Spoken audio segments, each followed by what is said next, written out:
Insert the needle from the top of your work, take the needle to the back and leave a tail. Use a spare size 5 straw needle or similar object to hold the loops in place. Come up alongside the tail and form a short straight stitch to anchor the tail. Come up just above or just below the straight stitch. Make a loop over the spare needle and insert the needle a short distance away. About 1 millimeter is good. Come up alongside the straight stitch, hold the loop in place with a spare needle and make another straight stitch to anchor this loop. Repeat the process to form the first row.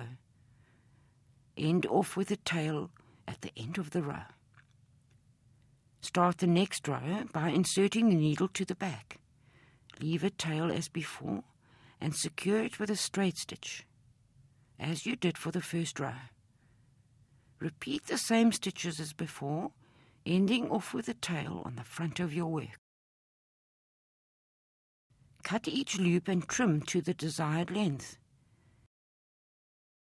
Insert the sharp point of the needle into the fibers to separate them. Brush gently to form a fluffy texture. A good thread to use for turkey stitch is pearl thread, as it fluffs nicely, or use a silk thread for a shiny texture. Trim again if necessary and fluff until you are happy with the shape.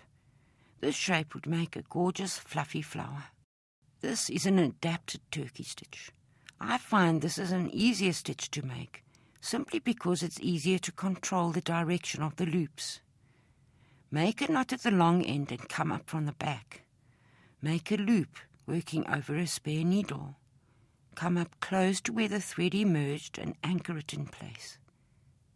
This tiny straight stitch locks the loop in place, and if you hold the loop in the direction you want it to lie, it will remain in that position. It's not always necessary to form a row of loops.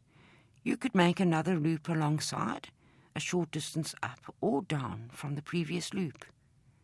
This is similar to single knotted stitch, but the stitches are made close together to form a dense texture.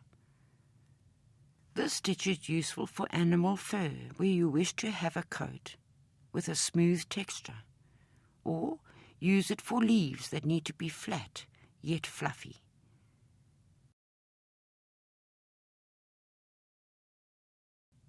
End off at the back. Cut the loop, and as you cut, pull the loop in the direction you require. Trim it slightly if necessary, and use the sharp point of the needle to separate the fibers to fluff it. Here I will show you how to use the adapted turkey stitch with 2 millimeter silk ribbon. It creates a lovely raised texture and fills up a design very quickly. Use it for grass, long slender flowers and fields of wheat. Here I'm using a size 20 chenille needle.